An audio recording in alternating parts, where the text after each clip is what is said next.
मैं एक 22 साल की नर्स हूँ। बच्चों के डिलीवरी के समय डॉक्टर वार्ड बॉय को सारा कचरा उठाकर फेंकने को कहता, पर वह कचरे को अपने पास रख लेता।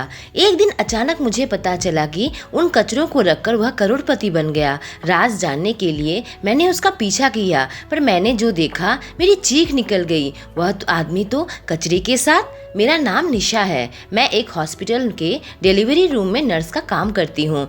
डॉक्टर विक्रम हमारे हॉस्पिटल में ही डॉक्टर हैं। काम के सिलसिले में मैं अक्सर ही उनसे मिला करती थी। एक दिन मैं काम खत्म करके जल्दी जल्दी घर जाने लगी तो डॉक्टर विक्रम ने मुझे रोक लिया। उन्होंने कहा, मैं भी घर जा रहा हूँ, चलो मैं तुम्हें ड्रॉप कर देता हूँ। जब उन्होंने मुझे घर तक ड्रॉप किया तो मैं उन्हें अंदर आने के लिए कहा। उन्होंने कुछ सोचा, फिर मेरे साथ घर पर आ गए। मैं घर में अकेली ही रहती थी। मेरे माता पिता दूसरे शहर में रहते थे। मैंने कहा, सर आज का डिनर मेरे साथ ही कर लीजिए। उस पर उन्होंने कहा, मुझे विक्रम बोलकर बुलाया करो। मैंने डिनर बनाया और हम दोनों ने साथ में खाया। फिर डॉक्टर विक्रम जाने लगे तो उन्होंने मुझसे कहा, अगली ट्रीट मैं तुम्हें दूंगा। एक दिन विक्रम ने मुझे घर से पिक किया और हम उसकी कार में शॉपिंग मॉल गए। आज वह मुझे डिनर करवाने वाले थे। जैसे ही मैं कार से उतरी मेरी नज़र एक इंसान पर पड़ी। शक्ल बहुत ही जानी पहचानी। यह तो हमारा वार्ड बॉय अजीत है। वह अपनी महंगी कार पार्क करके मॉल में जाने लगा। उसने बहुत ही महंगे कपड़े पहने हुए थे। मैं उसे देखकर हैरत में पड़ गई। एक वार्ड बॉय जिसकी सैलरी मुझसे भी कम है, इतनी ठाट बाट से कैसे रहता है?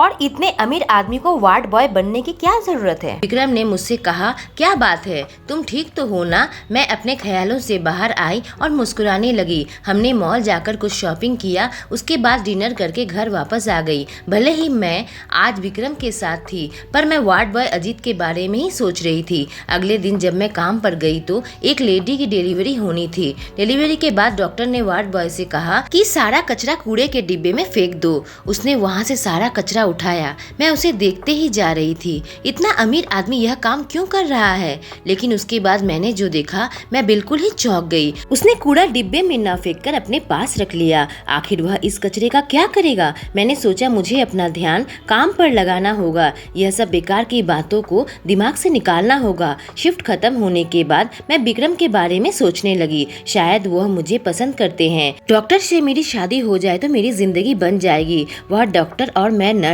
मैं एक बहुत ही गरीब परिवार से हूँ। मैं अपने माँ बाप की इकलौती बेटी हूँ। बहुत ही मुश्किल से मैं नर्सिंग की और फिर यह जॉब लग गई। मुझे अपने घर पर भी पैसे भेजने पड़ते हैं। जब मैं घर जाने लगी तभी मेरी नज़र विक्रम पर पड़ी। वह भी घर जाने के लिए तैयार थे। मुझसे कहा, मैं तुम्हें घर छोड़ देता हूँ। जब उन्होंने मुझे घर पर ड्रॉप किया तो मैंने उन्हें अंदर आने को कहा। वह मेरे साथ अंदर आ गए। मैंने कहा, मैं चेंज करके आती हूँ। मैं एक बहुत ही मॉडर्न ड्रेस पहनी। मैं डॉक्टर विक्रम को हासिल करना चाहती हूँ। नर्सिंग के काम में पैसा बहुत ही ज्यादा नहीं है। विक्रम ने जब मुझे देखा तो देखते ही रह गए।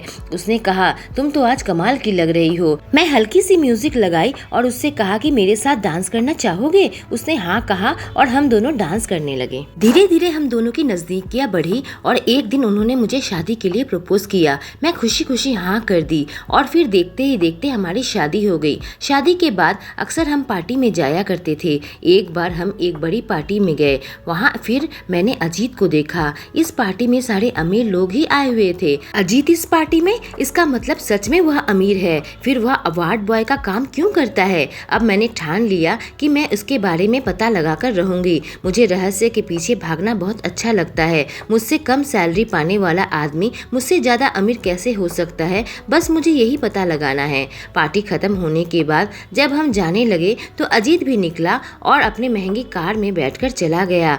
अब मैं अजीत के साथ शिफ्ट लेने लगी। मैंने देखा डिलीवरी रूम में जब भी कोई औरत का बच्चा होता है तो सारा कूड़ा डॉक्टर उसे फेंकने को कहते हैं, पर वह कचरा अपने पास रख लेता है। इस कचरे का क्या करता है? कहीं इसी से तो वह पैसे नहीं कमाता? पर कैसे? अगर मुझे पता चल जाए तो मैं भी करोड़ों कमा सकती हूँ। मैंने सोच लिया था कि आज उसका पीछा करूंगी और देखूंगी कि वह क्या करता है। मैंने उसके घर तक पीछा किया पर मुझे कुछ भी ऐसा नहीं नजर आया जिससे मेरे सवालों का जवाब मिल सके। एक दिन जब मैं काम पर आ रही थी, मैंने देखा अजीत किसी के साथ बात कर रहा है। वह हॉस्पिटल का ही स्टाफ है। मैंने झट से उसका पता लगाया तो पता चला कि वह अजीत का छोटा भाई है और उसकी ड्यूटी मुर्दाघर में है। जिन जिन शवों को लेने कोई भी नहीं आता, उसका भाई उसका क्रियाक्रम की व्यवस्था भी करता है। मुझे लगा शायद उसके भाई का पीछा करके कुछ पता चले। विक्रम अक्सर मुझसे कहते थे कि आजकल तुम बहुत ही खोई खोई सी रहती हो, पर मैं उन्हें नहीं बताना चाहती थी कि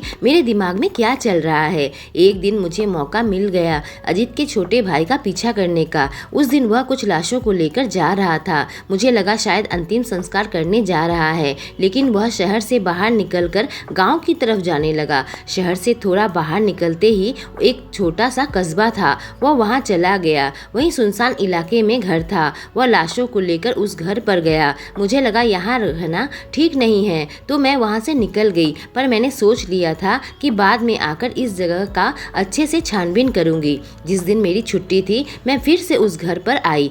आज वहाँ कोई भी नहीं था। बाहर के गेट में लॉक नहीं था तो मैं अंदर घुस गई। मैंने देखा घर के अंदर ताला है तो मैं आसपास का इलाका घूमकर देखने लगी। जब मैं घर के पीछे की ओर गई तो मेरी आंखें फटी की फटी रह गई। मैं जल्दी से वहाँ से दौड़ती हुई निकली और अपने घर चली आई। मेरी सांसें बहुत तेज चल रही थी। आखिर चक्कर क्या है? मैंने सोच लिया था कि मैं अजीत की बात अब दिमाग से निकाल दूंगी। मुझे फर्क नहीं पड़ता है कि वह अमीर है या गरीब, मुझे अपने पति पर ध्यान देना चाहिए। पर मुझे नहीं पता था कि मेरे पति भी मुझे दुख देने वाले हैं। एक दिन मेरे पति घर आए और खुशी खुशी मुझे गले लगा लिया। मैंने सोचा ना जाने क्या खुशखबरी देने वाले हैं। मैंने कहा बताइए ना क्या बात है। उसने कहा हम लंदन जाने वाले हैं। मैं खुश हो गई। मेरे पति ने लंदन ट्रिप प्लान किया है। मैंने कहा वाह, हम लंदन घूमने जा रहे हैं। उन्होंने कहा घूमने नहीं, हम हमेशा के लिए लंदन जा रहे हैं। यह सुनते ही मैं चौंक उठी। मैंने कहा हमेशा के लिए मतलब? उन्होंने कहा मुझे लंदन में काम मिल गया है। हमारे देश से वहाँ कहीं ज्यादा पैसा है और तुम्हें भी वहाँ जाकर नर्सिंग का काम मिल जाएगा,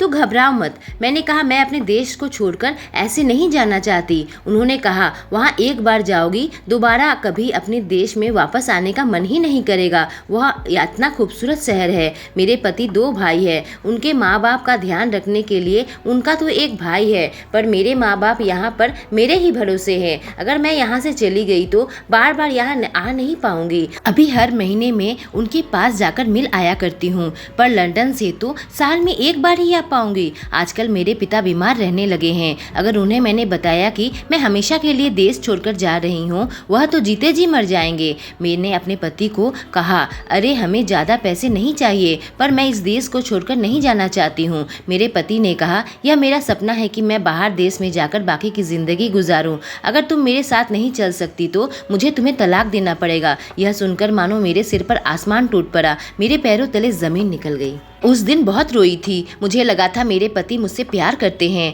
लंदन जाने के लिए वह मुझे तलाक देने को तैयार हैं। यह बात अपने माता पिता को बताने की हिम्मत तक नहीं है मुझ में। मेरे पापा दिल के मरीज हैं। अगले दिन जब मैं काम पर गई तो मेरा काम में मन ही नहीं लग रहा था। किसी तरह से काम निपटाकर मैं एक जगह बैठ गई और मेरे आंखों से आंसू आ गए। अचानक अजीत वहाँ पर आ गया। उसने मुझे रोता हुआ देखा तो मेरे पास आकर बैठ गया। उसने बड़े प्यार से पूछा मैडम क्या हुआ? किसी ने कुछ बोल दिया क्या आपको? मैंने कहा नहीं, मेरी जिंदगी बिल्कुल नरक बन चुकी है। उसने कहा अभी तो आपकी शादी डॉक्टर विक्रम से हुई है। मैंने आपको कई बार उनके साथ पार्टी में देखा है, फिर कभी आपसे बात करने का मौका नहीं मिला। आखिर ऐसा क्या हो गया कि आप रो रही हैं? अगर आप बताना चाहे तो। न जाने क्यों अजीत की बातों ने मेरे दिल पर असर किया और मैंने उसे सारी बातें बता दी। मुझे सहारा देने के लिए अजीत ने मेरे कंधों पर हाथ रखा और मैं अपने आप पर काबू बिल्कुल खो दी। मैं अजीत को पकड़कर रोने लगी। अपनी गरीबी के कारण ही मैं चाहती थी कि मेरी एक अच्छे घर में शादी हो। विक्रम जैसे बड़े डॉक्टर से शादी करके मेरा स्टेटस ऊपर हो चुका था, पर अब मैं फिर से इस गरीबी में आ जाऊंगी, क्योंकि मैंने मन ही मन फैसला कर लिया था कि मैं इस देश को छोड़कर नहीं जाऊंगी। उस रात घर जाकर मैंने विक्रम से कह दिया कि मैं इस देश को छोड़कर नहीं जा सकती। अगर आपको मेरे साथ रहना है तो इसी देश में रहना होगा, और अगर आप लंदन जाना चाहते हैं और मुझे तलाक देना चाहते हैं तो दे सकते हैं। मेरे पति को मानो मेरी बात पर यकीन ही नहीं हो रहा था। मैंने कहा, देखो, मैं अपने माँ बाप को छोड़कर नहीं जा सकती। वो लोग मेरे साथ कभी भी परदेश जाने को तैयार नहीं होंगे। उम्मीद करती हूँ आप मुझे समझेंगे। 2 महीने में हमारा तलाक भी हो गया और वह मुझे छोड़कर चले गए। मैं काफ़ी उदास रहने लगी थी। अजीत ने देखा कि मैं उदास हूँ तो मुझे हमेशा हंसाने की कोशिश करता था। अब मुझे अजीत अच्छा लगने लगा था। कभी कभी वो मुझे अपने साथ पार्टी में लेकर जाता था। धीरे धीरे मैं अजीत के लिए वह फील करने लगी जो विक्रम के लिए कभी भी फील नहीं किया था। शायद मुझे अजीत से प्यार हो रहा था, पर अजीत के अमीर बनने का रहस्य आज भी मेरे सामने एक रहस्य ही था। एक दिन अजीत ने मुझसे कहा, तुमने कभी दूसरी शादी के बारे में नहीं सोचा? मैंने कहा, दूसरी शादी करने के लिए तैयार हूँ, पर उसने कहा, पर क्या? मैंने कहा, अगर तुम जैसा कोई मिल जाए तभी मैं दूसरी शादी करूंगी। अब मैं किसी डॉक्टर के साथ शादी नहीं करना चाहती क्योंकि मैं इस देश को छोड़कर कभी भी नहीं जाऊंगी। मेरी बात सुनकर अजीत मुस्कुराने लगा और कहा, फिर तुम मुझसे शादी कर लो। मैंने कहा, यह कैसे हो सकता है? तुम मुझसे प्यार थोड़ी ना करते हो। उसने कहा, मैंने थोड़ी ना कहा तुमसे कि मैं तुमसे प्यार नहीं करता हूँ। मैंने कहा, तो क्या तुम मुझसे प्यार करते हो? उसने कहा, हाँ, बहुत प्यार करता हूँ और बहुत पहले से करता हूँ। अजीत के रहस्य का पता लगाने के लिए अब उसकी बीवी बनना पड़ेगा। यह सोचकर मैं मनी मन हंसने लगी। फिर हम दोनों की शादी हो गई। शादी के बाद वह मुझे अपने गाँव वाले घर पर लेकर गया जहाँ मैं पहले चोरी छिपे जा चुकी थी। लेकिन घूमते हुए मुझे एक ऐसी चीज नजर आई थी, उसे देखकर मैं वहाँ से भाग निकली थी। उसके बैकयार्ड में मुझे एक बाघ का बच्चा नजर आया था और उस दिन एक के बाद एक राज मेरे सामने खुलते चले गए। अजीत के पास बाघ बाघिन का जोड़ा था और जब उसके बच्चे होते तो वह उन्हें जू में बेच देता था। उसने कुछ विदेशों में भी बाघ सप्लाई किया था। साथ ही कई अमीर लोग बाघ के साथ फोटो खिंचवाने के लिए उसके पास आते थे और उसे अच्छा खासा पैसा मिल जाता था।